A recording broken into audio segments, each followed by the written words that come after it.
Let me start off by saying I am a big boxing fan, and an even bigger boxing video game fan. One of the very first video games I played was Mike Tyson's Punch-Out! Since then I was hooked. Knockout Kings and the Fight Night series, both developed by EA Sports, propelled that love to what it is today. So yes, the Dove is a little bit biased with the love of video game boxing. For anyone new to the series, we are taking a look at the early access version of Undisputed. In the most recent updates, Steel City Interactive released the Character Creator and Career mode.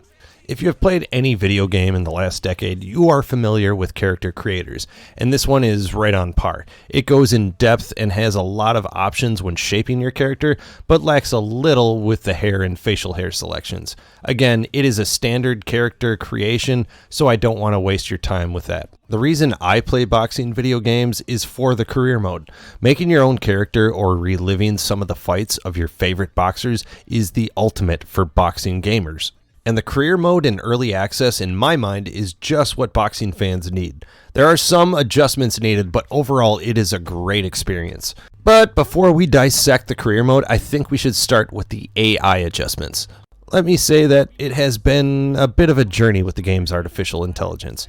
If you watch some of the Steel City interactive roundtables on the game's development, it is clear that they wanted to make sure the AI was a good boxer. They didn't want something that just dished out more damage than the stats indicated, or be a giant damage sponge altogether, but they wanted to write code to make the game's computer-controlled opponent actually have to adjust to the user's strategy and, box. From my perspective, the AI made a full circle from a dopier version of Rocky Balboa to a full-blown clone of Neo from The Matrix, then repeat that every other update.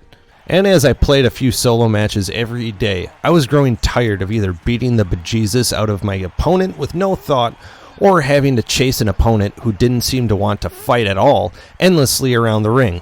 But I have to say, this last update has seemingly found that sweet spot. I have found myself struggling against weaker opponents at times, and sometimes when I think I have a match in hand, the AI will strike with a thunderous combo that they had seemingly been waiting for the whole damn fight. The matches are now exhilarating, not knowing when they will strike, and more importantly, they're challenging. Back to the career mode. It's a normal start where you create your boxer, pick their fighting style, stance, and block type. After that, you can start in an amateur tournament to get the hang of things. You get some XP for winning, so if you are new to the game, I would definitely recommend going through the tourney. Once you start your career, you need to select a manager to help you sign fights. A cut man or woman to help between rounds and to give your boxer more stats in swelling and cut resistance, and a trainer who helps you earn XP at a faster rate depending on their stats, and will be a source of your fighter's in-game perks. Each manager, trainer, and cut person has their own set of stats and bonuses that can make them slightly better for you depending on your style of fighting and the build of character. My little piece of advice is to get a cut person with the best cut and swelling resistance, as you seemingly can't improve those stats at all with training. To go along with that, I would dump as much XP as you can into those categories as well when creating your character, for the same reasons. When you officially start your professional career, you will instantly have to balance your weight with your pre-fight training and overall stamina until you sign your next fight. Once you get that fight, you need to sign up for a gym to train. Early on, you don't have many options in selecting gyms since you won't make too much with the early fights. Once you can sign for a better gym, you should know that the entrance fee is a one-time deal. I was worried you would have to pay that each fight along with the weekly fees. Once you select your gym, you start your training camp. This is where you increase your player's XP through the different training sessions, do media relations, or recover your stamina in the weeks leading up to the fight. Unlike Fight Night, there are no annoying mini-games for training. You just select the type of training and you receive the XP increase. This is an area you will want to put some thought into before each fight. You can both overtrain or undertrain, leaving your health or stamina in peril before the fight. And you can also injure your fighter, forcing a surgery, a fight withdrawal, or you'll have to fight with significantly reduced stats, so be very careful. Then you climb your way through the ranks of your respective weight class. With the help of your manager, you can go after the toughest fighter or try to pick a more evenly matched opponent. The choice is yours really, but your ranking will be affected by who you fight. and your ranking will determine when you can take a shot at the belt. There are a lot of systems going on in the background, but there seems to be one to focus on. Yes, money is important, but it seems fame is the way to get a higher rated character faster. Fame is linked to a lot of the things you do, and a higher fame unlocks better staff and better gyms. Those are the two main components to make your boxer rank up quicker. As of making this video, I have not been able to switch weight classes, and I don't know if that feature is in early access at all. I hope that it is a feature in the main game, as so many Hall of Famers move from one class to the other. As I mentioned before, injuries are something that you have to worry about in training, and also during your fight. I found out after one of my longer fights that I had a sprained wrist and would have to wait a while to train again. It did throw off my next fight a bit since I was signed up for a rematch and couldn't train fully while healing. All those issues are dealt with via your cut person, so again, make sure you invest in a proper cut man or woman.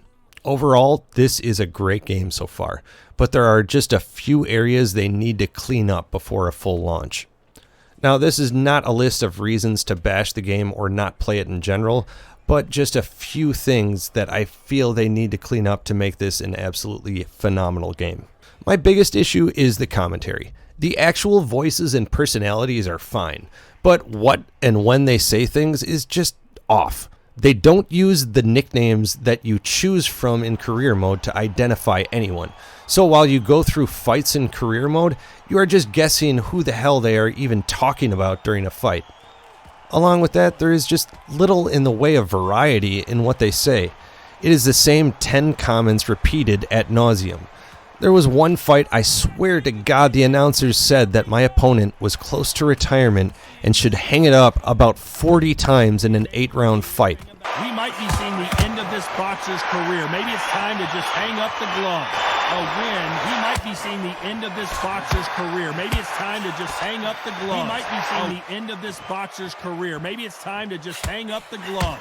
The commentary needs a big injection of life to really make this game next level.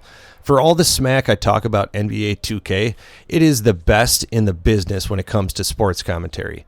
While you might hate some of the commentators, they have a couple different groups call games, so you'll get a mix of who and what is said. I think Undisputed should emulate that to some degree.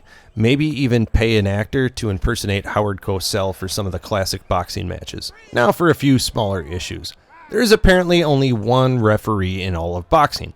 This poor bastard is at every fight burning the fuck out. They could easily make up refs and randomly generate their appearance, seeing as how they are only in the game for the intro, counting to 10 during a knockdown, and during the final announcements. It wouldn't take that much, and Mr. Bayless needs a little bit of a break. Second, why are boxers transported to the middle of the mat during every knockdown? Is this fight happening on a holodeck?